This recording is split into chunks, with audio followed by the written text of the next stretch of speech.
नमस्कार. कथामृत मध्ये आपल्या सर्वांचं सहर्ष स्वागत आहे. अगं काय काय काय काय म्हणतेस तू? काय विचारायला लागली आहेस? तेव्हा सांगितलं तिला की बाळा पहिल्यांदा हळदी कुंकू लावायचं आणि नंतर ओटी भरायची बर का. तर आता असं का म्हणून विचार. तर हे बघ वेदांती, ऐक बर का. काय तसं का असतं की पहिला हळदी कुंकू पहिला का लावायचं, कुंकू का लावायचं, कपाळाला तिलक लावतात ना लाल कुंकू, ते का लावतात ऐक बर का. तर दोन भुवयांच्या मध्ये विचार शक्तीचं केंद्र आहे. आपले जे डोक्यामध्ये विचार चाललेले असतात ना, ते विचार कुठून, तर ते विचार शक्तीचं केंद्र आहे ना, ते आपल्या दोन भुवयांच्या मध्ये आहे. योगी लोक त्या केंद्राला आज्ञाचक्र म्हणतात. तिथून आज्ञा दिली जाते आपल्या विचारांना आणि मग कल्याणकारकच विचार यावे यासाठीच ते केंद्र आहे. आज्ञाचक्राचे रक्षण हा तिलक करतो. विचार शक्ती तिलक लावण्याने विकसित होते. केंद्रात भाव, भय, कल्पना शक्ती असल्यानं तिलक लावून मन प्रसन्न पवित्र करून मग पूजा करण्यास बसतात.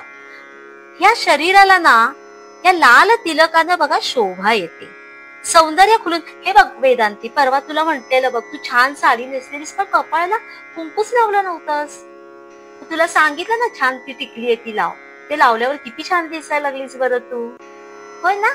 तसं असतं, टिकली आपल्या कपाळाला कुंकू वगैरे लावलं ना की आपला चेहरा छान दिसायला लागतो, आपलं सौंदर्य खुलून दिसतं, मांगल्यता दिसून येते. आता आध्यात्मिक दृष्टिकोनातून सुद्धा हे लाभदायक आहे बर का. की म्हणून पुरुष सुद्धा बघा बाबा लावतात ना कपाळाला कुंकू, अष्टगंध लावतात देवाची पूजा करताना. मन एकाग्र होऊन देवपूजेकडे लक्ष लागतं. त्यामुळं कपाळी तिलक हा बुद्धिमत्तेचं प्रतीक आहे. माणसाला बुद्धी आहे ती मस्तकात आहे आणि म्हणून प्रथम बुद्धीचे म्हणजे मस्तकाचे पूजन करून मग कोणत्याही शुभ प्रसंगी मंगल कार्यात कपाळाला तिलक लावून कार्यास आरंभ करतात.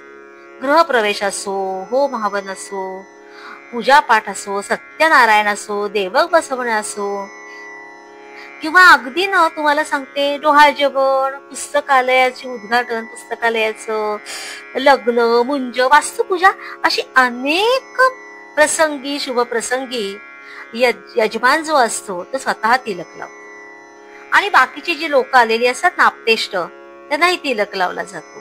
बायका असतात त्या आलेल्या मंडळीमध्ये ज्या स्त्रिया सवाष्ण असतात त्यांना हळदी कुंकू लावतात. सर्वांच्या मनाला बुद्धीला त्या पावित्र्याचा मांगल्याचा सुखाचा आस्वाद मिळावा म्हणून हे हळदी कुंकू तिलक लावलं जातं बरं का. तर कपाळ आहे ना आपलं कपाळ हे बुद्धीचं आश्रयस्थान आहे आणि त्यामुळे बुद्धी देवतेची पूजा प्रथम करायची.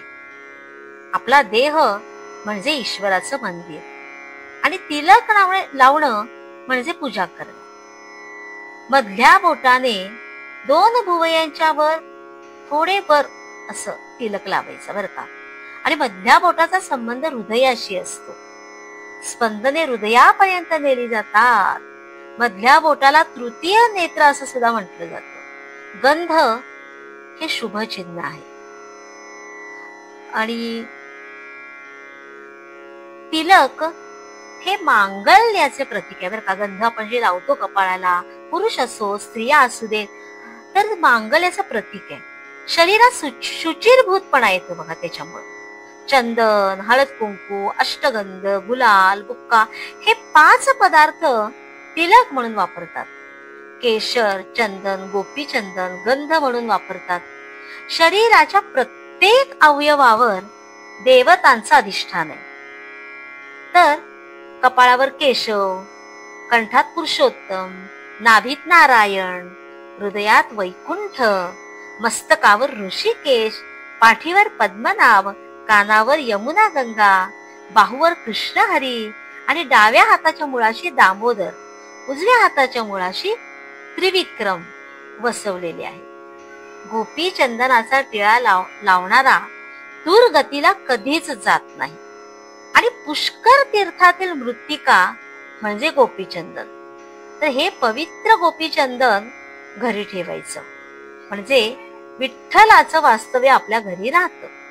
चंदन झिजून गंध मिळतं, सुवास मिळतो, प्रसन्नता, अस्मिता, सद्विचार, सत्प्रवृत्ती बुद्धीत येते.